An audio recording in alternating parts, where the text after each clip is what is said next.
नमस्कार दोस्तों, बहुत बहुत स्वागत है आपका एनडीसी निशुल्क क्लासेस में। अभिनंदन है। और कल की क्लास बहुत अच्छी रही।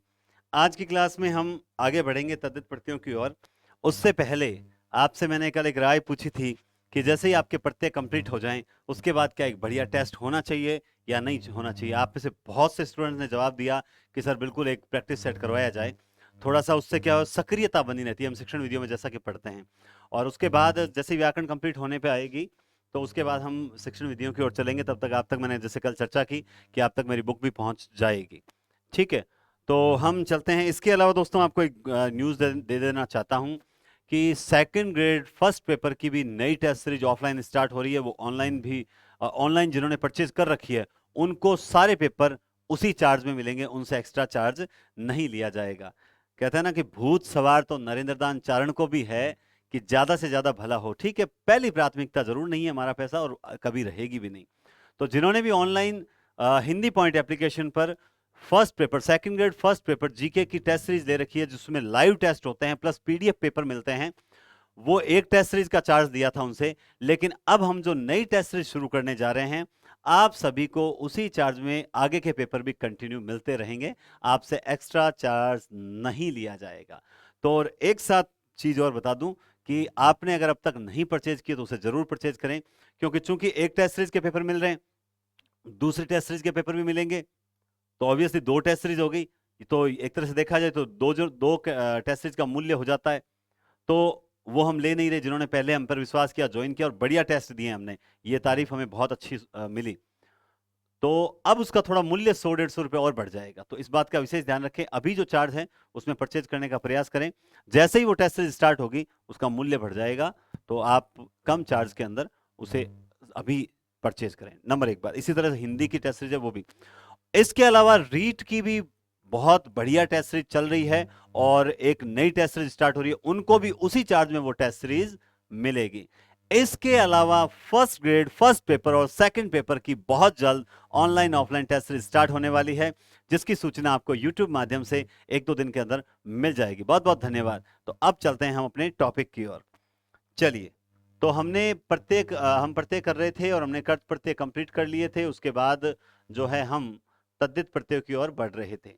तद्धित प्रत्यय में हमने पढ़ा था कि तद्धित प्रत्यय जो होते हैं वो कितने प्रकार के होते हैं?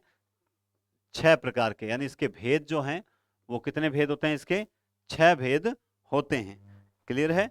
तो आप देखेंगे 6 भेद में, एक सेकेंड, हाँ जी, तो हम बात कर रहे थे तद्धित प्रत्ययों के प्रकारों की।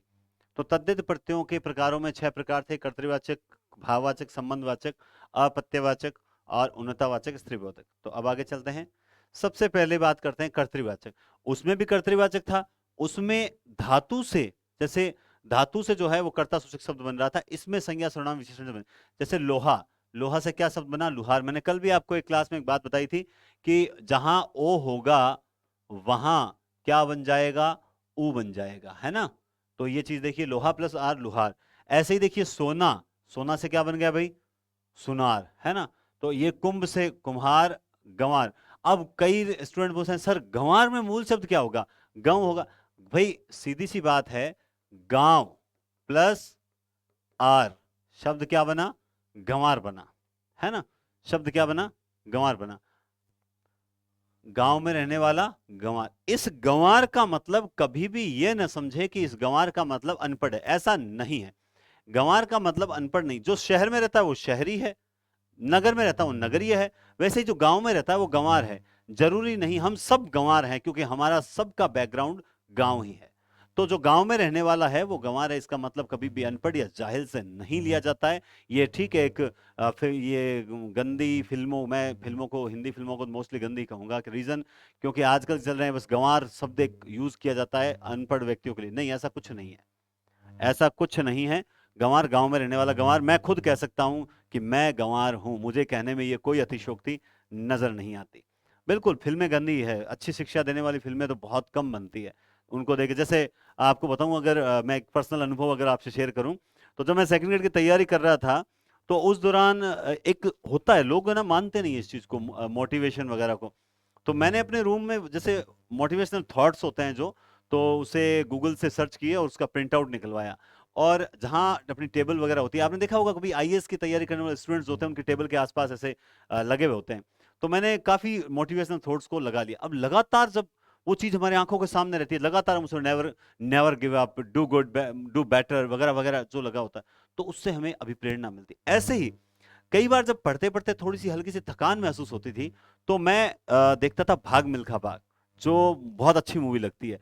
मतलब किस प्रकार से आप जब अपनी गलतियों की वजह से जब आप लक्ष्य से चूक जाते हैं तो कितना क्रोध आता है, और जब आप जिद धारण करते हो तो रिकॉर्ड भी कायम करते हो।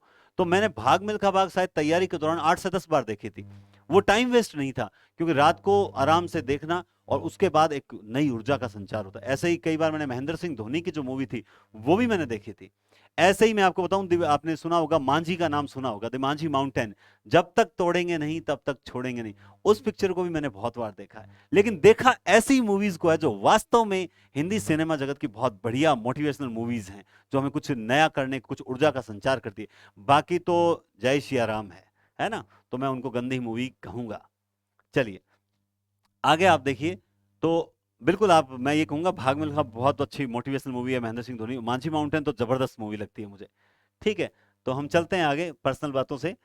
तो गांव में रहने वाला अक्सर गंवार होता है। चमार, मतलब चाम यानी चमार, चमड़े का काम करने वाला। सुथार, आप कहते हैं कि सुथार में क्या प्रत्यय होगा वगैरह।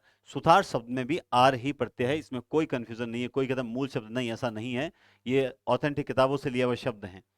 ऐसे ही रस प्लस या रसिया, मुख प्लस या मुखिया। यहां पे मुख होने के बजाय मुख होगा, तभी तो हम इसको छोटा कर पाएंगे। जैसे देखिए, यहां गांव था तो गांव से यहां आ था, यहां ग हो गया, हुआ कि नहीं हुआ। ऐसे ही यहां मुंह होगा, कुछ छोटी मोटी टाइपिंग मिस्टेक रही हुई है। मुख प्लस या मुखिया। आढ़त प्लस या आढ़तिया। रसोई, रसोई में ई की मात्रा बड़ी लगेगी, फिर ईया प्रत्यय जुड़ेगा तो रसोई छोटी हो जाएगी। छल करने वाला छलिया, धौलपुर में रहने वाला धौलपुरिया। मुख, मुखिया ये तो हो ही गया। हर, हरिया, सुखिया आदि।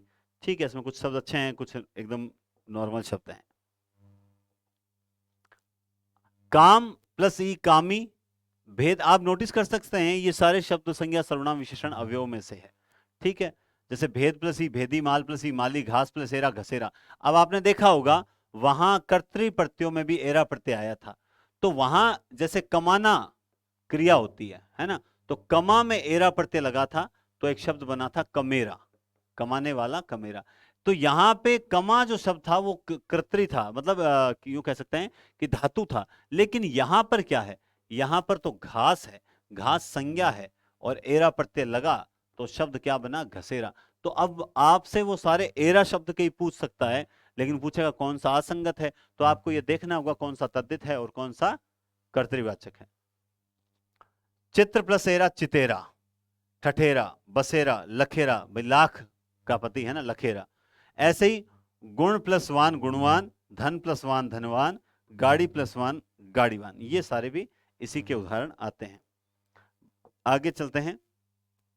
भाववाचक तद्धित प्रत्यय, ये अच्छे हैं, लेकिन उससे कंपेयर करके पढ़ोगे तो जबरदस्त अच्छे रहेंगे। करत करत अभ्यास, जड़मति होत सुजान। कोई श्रेष्ठ नहीं होता, लेकिन लगातार अभ्यास करने से श्रेष्ठता अपने आप आ जाती है। कैसे, जैसे मान लो ये टॉपिक एक जगह पढ़ाया, दो जगह पढ़ाया, तीन जगह पढ़ाया, चार जगह पढ़ाया। जब चार पांच जगह पढ़ाते हैं, लोग कहते हैं तैयारी नहीं होती। मैं कहता हूँ मेरी पढ़ने से ही तैयारी होती है। बहुत से शब्द मुझे ऐसे मिल जाते हैं, मतलब मेरी 50% तैयारी तो ऐसे ही हो चलती है साथ साथ। ठीक है, जरूरी नहीं है तैयारी का मतलब ये नहीं होता कंपटीशन में आप पास हो रहे हो, तैयारी एक अलग चीज होती है। तो जब ये बार बार शब्द आते हैं तो बहुत से शब्द रट जाते हैं। मैंने पहली बार जब प्रत्यय पढ़ाया अभी जब ऑफलाइन में, तो लगभग 2 ढाई साल बाद पढ़ाया था, तो थोड़ा सा अजीब सा लगा, ऐसा कुछ शब्दों पे थोड़ा ध्यान ज्यादा देने की आवश्यकता थी। लेकिन लगातार 4-5 बार पढ़ाने से अब ऐसा लगता है बहुत नॉर्मल है। तो आप अगर 4 से 5 बार अगर मान लो अभ्यास करते हैं, तो निश्चित रूप से आपको फायदा होगा ही होगा। अब देखिए, आपने वहां पर लड़ प्लस आई, लड़ाई पढ़ा था, लेकिन वो धातु था। पढ़ प्लस आई, पढ़ाई, वहां पे वो ये सारे क्या थे, कर्तरी थे, है ना।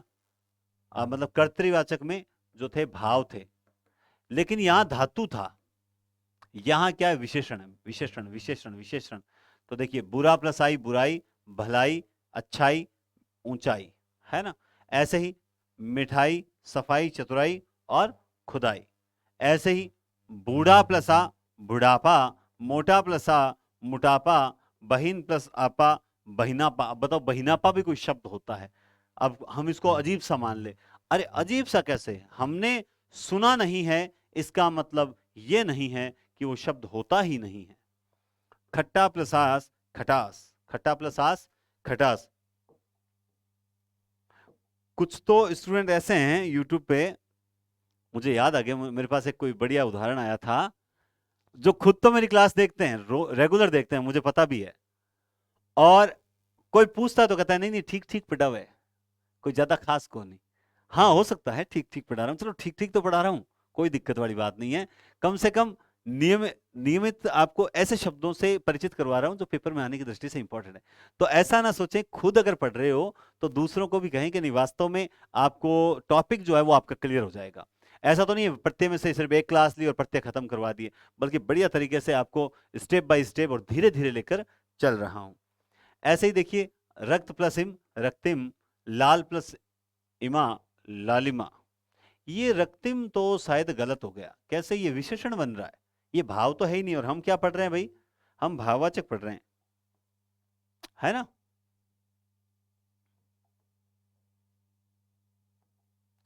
ये भाई ये शब्द तो यहां गलत है, ये तो विशेषण बन रहा है। लाल प्लस सीमा लालिमा ठीक है, गुरु प्लस सीमा गरिमा ठीक है, लघिमा ठीक है, अणिमा ठीक है, हरित प्लस सीमा हरितिमा, अरुण प्लस सीमा अरुणिमा, और गर्मी, ये सारे सही हैं, इसमें कोई दिक्कत नहीं है। रक्तिम गलत है, इसको हटा देना, ठीक है। उसके बाद आप देखेंगे सुंदर प्लसता सुंदरता, मधुर प्लसता मधुरता। अब कई बार एक प्रश्न उठता है, कई बार मैं आपको वही प्रश्न बताता हूं जो क्लासों में चर्चा होती है कि सर सुंदरता सही है या फिर सौंदर्य सही है? अब पेपर में आया कि नहीं आया मुझे कभी किसी स्टूडेंट ने बताया नहीं, हमेशा मुझे बोलते हैं सर पेपर में आया हुआ है, पर वो बताते नहीं है। मैं कहता हूँ पेपर लाके दिखाना, पेपर लाके कभी कोई नहीं दिखाता है, और जब तक नहीं दिखाता तब तक मैं मानता भी नहीं हूं। शब्द दोनों ही सही है, ये ठीक है मानकीकरण है तो ये शब्द चलता है, मधुरता का माधुर्य चलता है, व्यवस्था ठीक है, मूर्खता आवश्यकता ये शब्द है। जैसे धीर प्लसता धीरता होता है, और एक शब्द क्या बनता है? धैर्य भी बनता है, इसका तो बनेगा धीरता, और इसका धैर्य भी बनेगा। तो धैर्य को हम सही मानते हैं तो गलत तो ये भी नहीं है ना, ये भी तो भाव ही है। और ता प्रत्यय होता है कि नहीं होता? जब होता है और लगता है तो फिर इससे बनने वाले शब्द गलत कैसे हो सकते हैं? शब्द ये भी सही हैं, सौंदर्य धैर्य ये भी शब्द हैं सही हैं, तो इसको यूं गलत ना लें। ऐसे शब्द देखिए, मित्रता, महानता, वीरता, सुंदरता आदि, ये सारे शब्द भाववाचक प्रत्यय हैं। और देखिए त्व प्रत्यय वाले भाववाचक शब्द, आप जानते हैं कि ता प्रत्यय, त्व प्रत्यय, आवट प्रत्यय, पन प्रत्यय, है ना, ये कुछ प्रत्यय ऐसे होते हैं जो भाववाचक संज्ञा शब्दों का ही निर्माण करते हैं। ऐसे ही मनुष्य धनत्व, मनुष्यत्व, पशुत्व, बंधु धनत्व, बंधुत्व, व्यक्ति धनत्व, व्यक्तित्व। ऐसे ही देवत्व, नेतृत्व, नेत्री धनत्व, नेतृत्व, गुरुत्व, गुरु से गुरुत्व बन गया, बच्चा से बचपन, लड़का से लड़कपन, छोटा से छुटपन, बड़ा से बड़प्पन, ठीक है। और जैसे एक प्रत्यय अभी आया था, मैंने ध्यान नहीं दिया पीछे, शायद किसी ने पूछना चाहो, हाँ, जैसे ये खटास था, तो यहाँ मूल शब्द तो खट्टा ही होता है, लेकिन यहाँ ट का ऐसा बहुत होता है, मैंने प्रत्यय में ऐसा नोट किया है। देखो आपको मैं बता दूं, सही ढंग से मानकीकरण हो ही नहीं पाया प्रत्ययों का हिंदी के अंदर, तो हमें ऑप्शंस देख के ही करना चाहिए। हमने फर्स्ट क्लास में ये चर्चा भी की थी कारकवाड़ा में, पहले सबसे पहले प्राथमिकता किसकी देनी चाहिए? क्री को देनी चाहिए, उसके बाद कर को, उसके बाद कार को, यूं चलते हैं अपन। लेकिन एक चीज है, ऐसा बहुत जगह मुझे देखने को मिला है, जैसे आधा वर्ण जो होता है ना वो उसका लोप हो जाता है, खट्टा से खटास हो गया। अब कुछ लोग, ठीक है किताबों में कारण लिखा होगा, हो सकता है मुझे नहीं पता हो, इसमें कोई दो राय नहीं है, जरूरी नहीं है कि जगत का सारा ज्ञान मुझे पता ही हो, ठीक है। मैं भी एक शिक्षक विद्यार्थी हूं, कि शिक्षक हूं लेकिन विद्यार्थी भी हूं लगातार, क्योंकि मैं सीखता रहता हूं। बहुत से ऐसे शब्दों का लोप हो जाता है, क्यों होता है कारण, ठीक है चूंकि किताबों में स्पष्ट नहीं है तो अभी तक मेरे पास भी नहीं है, लेकिन ऐसा अगर हो तो उसको गलत न माने, उस पर ज्यादा समय व्यतीत न करें। खट्टा आस प्लस खटास बनता है, क्योंकि खट्टास नहीं होता, खटास ही होता है। मान लिया ऐसा होता है, भाई आपको आपको ये कहा कि ये आपके दादाजी हैं, जैसे ही किसी ने, पापा ने, मम्मी ने बताई ये आपके दादाजी, आपने माना था कि नहीं माना था? पूछा था कि क्यों है, कारण क्या है, पूछा था कि नहीं पूछा? कुछ चीजें ऐसी होती है तो सीधा मान लेनी चाहिए कि हाँ सर ये वो मारवाड़ी में क्या होता है कि बडेरा कह गया, मैं मार घराड़ा मानता, मैं मानता और आगे भी मानता रहे। कुछ चीजें मानते हैं, ईश्वर है, देखा गया नहीं देखा, मानते हैं ना, मानते हैं, बिल्कुल फॉलो करते हैं, और ऐसा एकादश शक्ति लगती है कि वास्तव में ईश्वर है, मानते हैं। उसमें तर्क और कुतर्क नहीं होता। मानो तो मां गंगा हूं, न मानो तो बहता पानी। तो अगर मानो तो खटास होता है, न मानो तो जो आपकी इच्छा हो वो होता है। तो ये मैं क्यों बता रहा हूं, कई बार स्टूडेंट क्या है, पकड़ के बैठ जाते हैं। देखिए एक अच्छा स्टूडेंट कभी पकड़ के बैठना नहीं है, वो आगे बढ़ता रहता है। और जो और विद्वान बनने की कोशिश करते ही क्यों भाई, विद्वान बनने की कोशिश करोगे। मैंने अपने आदरणीय पप्पू सिंह जी प्रजापति की एक दिन पोस्ट देखी थी कि विद्वता जरूरी नहीं है, सिलेक्शन ज्यादा जरूरी है। विद्वान नहीं बनना है, इतिहासकार ना बने कि डीप चले गए बढ़िया तरीके से, क्या करोगे कंपटीशन में? तो वो ऊपर से सार सार गई रहे, थोथा दही उड़ाए, है ना, ऊपर ऊपर से पूछ लेगा और आप गहराई में डूबे हुए हो। वो पूछेगा ऊपर पानी की सतह पर क्या है, आप नीचे अंडर पानी के अंडरग्राउंड में संभाल रहे हो, देखो रत्न है यहाँ पर, ये है वो है, और वो ऊपर ऊपर से पूछ रहा है। तो इसलिए आप विद्वान बनने का प्रयास ही ना करें। तो देव इसी तरह बच्चा से, जैसे ये देख लीजिए, ये एक शब्द और मिल गया। ऐसे बहुत से शब्द मैंने नोट किए हैं, और मैंने नोट किए आगमन विधि क्या कहती है। आगमन विधि क्या कहती है? आगमन विधि में यही तो होता है, जैसे मान लो कई उदाहरण होते हैं, कई छोटे छोटे उदाहरण होते हैं, उन उदाहरणों में से छांटकर एक जैसे उदाहरण जो होते हैं वो क्या कर लेते हैं, हम अलग कर लेते हैं, और उन उदाहरणों से हम एक निष्कर्ष पर पहुंचते हैं, और फिर निष्कर्ष का सामान्यीकरण कर देते हैं, और सामान्यीकरण करके और एक नियम पर पहुंचते हैं, या नियम या एक सिद्धांत पर पहुंचते हैं। तो हम उदाहरण से कहां चलते हैं, नियम की ओर चलते हैं आगमन विधि के अंदर। तो अब जब हमें, जब पढ़ते समय मुझे भी, मैं बताऊं, मुझे इस प्रकार के जब उदाहरण मिले कि बच्चा, खट्टा, इसमें से आधा वर्ण जो था उसका लोप हो रहा है, तो मैंने बजाय इसके कि क्यों हो रहा है, मैं किताबें खराब इधर उधर देखूं और ज्यादा कि औरों का दिमाग खराब करूं, बजाय इसके 8-10 मिनट में भी ऐसा होता है, ठीक है भाई बहुत शब्दों में हो रहा है, इसका मतलब ऐसा हो सकता है, मान लिया, और ऐसे शब्दों को मैंने आत्मसात कर लिया। बजाय इसके इसके गहराई तक जाने का प्रयास करूं। समय बहुत कीमती है, सदुपयोग करें, दुरुपयोग नहीं, और इसे मैं दुरुपयोग मानता हूं। इससे आपको विद्वता तो मिल जाएगी, लेकिन आपका ये जो 2 घंटे का समय होगा ये नहीं मिलेगा। मैं आपको उदाहरण दे सकता हूं, सेकंड ग्रेड की 2014 की तैयारी में मेरा सिलेक्शन नहीं हुआ था। उस वक्त क्या हुआ था कि थोड़ा एक मार्गदर्शन की आवश्यकता पड़ती है। कुछ लोग कहते हैं ना, नहीं नहीं हम तो ऐसे पढ़ रहे हैं, वैसे पढ़ रहे हैं, वगैरह वगैरह, रणनीति की आवश्यकता नहीं है, हम हमारे हिसाब से पढ़ते हैं। मारे जाओगे, कुछ नहीं होता। आप अनुभवों का इज्जत, अनुभव जो अनुभवी टीचर्स है ना उनकी इज्जत कीजिए, और वो जो कहते हैं उनको फॉलो करिए, क्योंकि आप कुछ उनके पास स्पेशल था तभी वो सेलेक्ट हुए थे, इस बात को मान के चलिए, ये अहंकार घमंड की बात नहीं। तो मैं जब तैयारी कर रहा था तो एक बार वो अपने सूरदास की झोंपड़ी लेसन लगता था, तो मैं सूरदास की झोंपड़ी लेसन पढ़ा, तो मुझे बड़ा अच्छा लगा, पहली बार पढ़ा था। तो मैंने क्या किया, उस सूरदास की झोंपड़ी को पढ़ा, तो मैंने कहा ये किस उपन्यास का, तो रंगभूमि, तो मैं क्या है, रंगभूमि उपन्यास लेकर आ गया, और मार्केट से रंगभूमि उपन्यास लाया, और रंगभूमि उपन्यास को पूरा पढ़ने बैठ गया। 4 दिन खराब हुए, मैंने पढ़ तो दिया पूरा, क्योंकि पढ़ाई का फ्लो बना हुआ था, तो वो भी पढ़ दिया। लेकिन बाद में सोचा इसमें से प्रश्न तो आएगा एक, ही आएगा भी नहीं।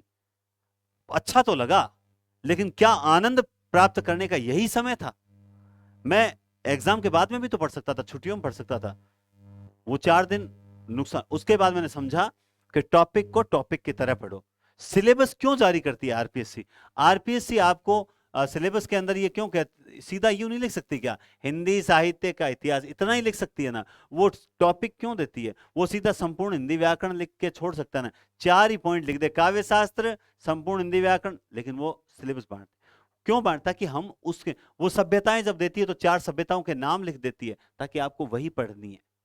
हम पूरी सभ्यताओं को समेटने का प्रयास करते हैं, सिलेबस को देखते ही नहीं है। एक अच्छा स्टूडेंट पहले अपना सिलेबस याद रखता है, ठीक है? तो आप खट्टा में आधे का लोप हो रहा है, ऐसे ही बहुत से शब्द हैं जहां पर लोप हो रहा है, हो रहा है मतलब हो रहा है। बच्चा से बचपन, लड़का से लड़कपन, छोटा छुटपन। देखिए मैंने बहुत से उदाहरण दिए आपको, एक भी उदाहरण गलत नहीं है, और ये मैंने सारे आगमन विधि से ही निकाले हुए उदाहरण चीजें हैं, कि आ ओ होता है वहां ऊ हो जाता है। तो छोटा था छुटपन, बड़ा था बड़प्पन। अब देखिए अब ये बड़ा है, यहां पर प का आगम हो गया। अब बड़पन नहीं होता, आप सब जानते हैं होता क्या है, बड़पन होता है, बड़प्पन होता, सॉरी, ठीक है। क्यों हुआ, कैसे हुआ, बड़प्पन शब्द होता है, बात खत्म ना। बड़प्पन में मूल शब्द क्या है, बड़ा है, बस। क्यों इसको इतना लेके बैठे, बस। और नीचे और भी शब्द लिखे, बांकपन, बांझपन, भोलापन, गंवारपन। तो अब गंवारपन शब्द है, अब इसमें पूछ लिया मूल शब्द क्या है, तो मूल शब्द तो गांव है ना।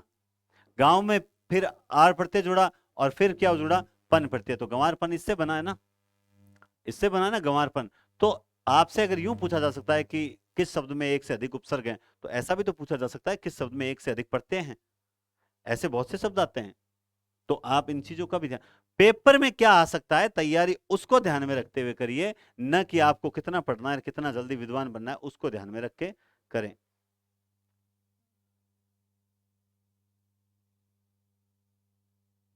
हाँ, ठीक है, आगे चलते हैं। ऐसे ही देखें आप, मध्य प्लस अंतर क्या बन गया, मध्यांतर। समान प्लस अंतर, समानांतर। भूल प्लस आवा, भुलावा। छाल प्लस, नहीं ये गलत है, गलत जो होगा वो तो मैं खुद ही कह दूंगा। छल प्लस आवा, छलावा। दिखा प्लस आवा, दिखावा, ये दिखा शब्द ही होगा, ठीक है ना, दिख नहीं होगा। ऐसे ही मधुर में यह प्रत्यय जुड़ा, माधुर्य, चातुर्य, नैराश्य, स्वास्थ्य, वैराग्य, वैधुर्य। ये क्या शब्द है, विधुर में यह प्रत्यय जुड़ के वैधुर्य बना है। सुभाग में सौभाग्य, नैकट्य, विभिन्न से वैभिन्य, और दाम्पत्य। इन शब्दों में यह प्रत्यय होता है। कौन सा प्रत्यय होता है, यह प्रत्यय होता है। तो ये भी अच्छी चीज चल रही है अभी तक तो। हाँ जी, ये भाववाचक कंप्लीट हो गए, और अब आ गए आपके संबंधवाचक प्रत्यय। तो ये भी अब हम स्टार्ट करेंगे, संबंधवाचक प्रत्यय।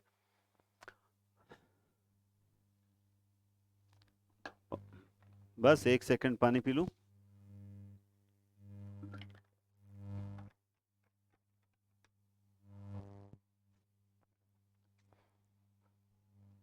तो आप देखिए, अब है संबंधवाचक प्रत्यय। टोटल प्रत्यय की 4 क्लास होगी दोस्तों, क्योंकि देखते हैं भाई, 4 क्लास तो हो ही जाएगी, एक क्लास और होगी प्रत्यय की। अभी मैं यहां तक ही पढ़ाऊंगा, जैसे आगे कितना और है, ध्यातव्य। हाँ हाँ, एक क्लास और होगी।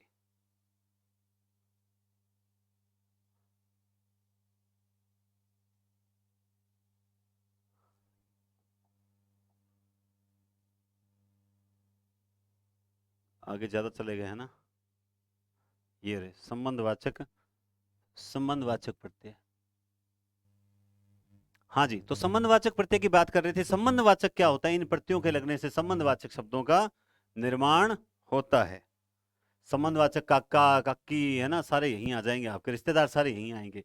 ननंद के हस्बैंड ननदोई, बहनोई, ससुराल, ससुर से संबंध है ना आपका, तो ससुराल। नानी से ननिहाल, पेपर में आया था भाई, नानिहाल, ददिहाल, तिरपाल, है ना। गंगा में रहने वाला, गंगा से संबंध रखने वाला, गंगाल, घड़ियाल। अब इसमें ये बड़ा अच्छा शब्द है, इसमें मूल शब्द जो है ना वो घड़िया है, घड़िया धन आल, घड़ियाल अच्छा शब्द है, ठीक है। तो ननिहाल, ददिहाल, गंगाल, ये गंगाल भी शब्द है, गलत नहीं है, याद रखना। किसी को पहले, मेरे भी नहीं सुना हुआ था, ऐसी कोई बड़ी बात नहीं है। तो गंगाल, घड़ियाल, देखो मैं है ना दिखावा एकदम बिल्कुल भी नहीं करता हूं, जो मुझे आता है मैं आपसे बताता हूं, और जो नई चीज मुझे खुद को मिलती है मैं कहता हूं यार ये चीज मुझे पढ़ने में नहीं मिली है। तो अपने जो लेकिन इतना है कि एक चीज आपको समझा सकता हूं कि यूट्यूब पर आने से पहले मुझे बहुत कुछ नहीं आता था, मतलब इतनी बढ़िया नहीं, तब भी मेरा सिलेक्शन हुआ, यानी मुझे औरों से बहुत बेस्ट आता था। तो आज तो मैं बहुत कुछ नया ला के लेकर आ रहा हूं आप लोगों के लिए। मैं इतना नया कभी खुद के लिए नहीं पढ़ा जितना मैं आप लोगों के लिए पढ़ रहा हूं। तो यकीन मानिए कि इससे पहले वाले जो नोट्स थे वो अपडेटेड नहीं थे, उसमें से भी कभी पेपर बाहर नहीं गया था। तो इनसे पेपर बाहर नहीं जाएगा, विश्वास हनुमान की तरह रखें, अर्जुन की तरह नहीं। लक्ष्य पर केंद्रित रहें अर्जुन की तरह, मगर अध्यापक के प्रति समर्पित रहें हनुमान की तरह। तब हनुमान जी महाराज जैसे भगवान श्री राम के प्रति जो थे, जैसी प्रभु श्री राम की आज्ञा, बस आपसे कहा कि ऐसे पढ़ो, जी जान लगा दो, उस मतलब उस लास्ट जो लिमिट या लास्ट सीमा जो होती है वहां तक आप पढ़ो। हो सकता है किसी को लगे सर ये सिर्फ कहने की बात है, मैं तो कहता हूं कहने की नहीं। अभी थोड़े दिन पहले हमारे राजेश स्वामी फर्स्ट ग्रेड लेक्चर, मैंने एक वीडियो अपलोड किया था जो सेमिनार का हुआ था, तो उनका भी यही कहना था कि मैं 17-17 18-18 घंटे पढ़ा। लोग सोचते हैं इतना कोई पढ़ा थोड़ी जाता है। मैं कहता हूं 5 घंटे पढ़ने वालों को भी सिलेक्शन हुआ है, लेकिन हमें साहब जरूरत पड़ी थी पढ़ने की, और हम पढ़े हैं। और हम ये आपसे कहना चाहते हैं कि आप पढ़ें। जैसे जो लाइब्रेरी जाते हैं वो 9 से 6, अगर ये टाइम पढ़े तो घंटे होते हैं 9, 10, 11, 12, 1, 2, 3, 4, 5, 6, 9 घंटे का टाइमिंग होती है। आप इससे पहले वाला और इसके बाद वाला टाइम घर पे दे सकते हो। ये 9 घंटे की पढ़ाई है ना, 1 घंटा रेस्ट मान के चलो 8, रामबाण है, इतना तो पढ़ लो तो भलो ही उजो है। हाँ, इतना पढ़ लिया तो पक्को सिलेक्शन निश्चित है। बिल्कुल। अभी देखो आप सबका दिमाग रीट की ओर ज्यादा है, रीट का पेपर देना चाहते हो। 40 दिन बचे हैं। बहुत से टीचर अपनी अपनी रणनीति बताते हैं, स्टूडेंट्स फॉलो करने वाले बहुत कम होते हैं। फिर भी मैं एक 40 दिन की रणनीति जो है वो बताऊंगा। कि मैंने पीछे 3-4 रीड दिए, मेरा कभी भी मैंने इतना कभी अध्ययन नहीं किया, लेकिन रीड मेरी कभी ऐसा है नहीं हुआ कि फेल हो गई, कभी नहीं हुआ। तो तैयारी जो होती है वो ऐसे इस तरह से की जाती है, घबरा के थोड़ी की जाती है। और अब रीड में घबराओगे, हाँ पेपर टफ आ सकता है इस बार पेपर का थोड़ा लेवल आ सकता है, ये बात जरूर कहूंगा मैं। लेकिन फिर भी आप सही उचित रणनीति से अगर तैयारी करो तो रीट इजी वे में निकल जाए, और रीट निकलते ही हमें आगे लगना। कुछ लोग अभी तक भी तीनों में हाथ पैर मार रहे हैं, ये बड़ी गलती हो रही है भाई मेरे अनुसार। रीट पे भी ध्यान दे, मैं खुद कहता हूं सेकंड ग्रेड में जो तैयारी कर रहे हैं वो सारे रीट पे ध्यान देवे। ठीक है, तो 40 दिन की रणनीति 1-2 दिन में आपको मिलेगी, आप उसे देखना जरूर, सुनना मेरी बातों को। मैं निश्चित रूप से आपको सही राय दूंगा और बहुत जबरदस्त राय दूंगा। ठीक है, चलिए। तो उसके बाद पढ़ते हैं, देखिए दया से संबंध है जिसका, वो दयालु है। दया से संबंध दयालु, कृपा से कृपालु, ईर्ष्या से ईर्ष्यालु, झगड़ा से झगड़ालु, फल से फलित, फल से फलित, रस से संबंध रखने वाला रसीला, जहर से जहरीला, पत्थर से, यह गलत लिखा हुआ है, क्या हो जाएगा पथरीला, पथरीला, रंग से रंगीला, पानी से पनीला, भारत से भारतीय, नारद से नारदीय। देखो ये अच्छे शब्द हैं।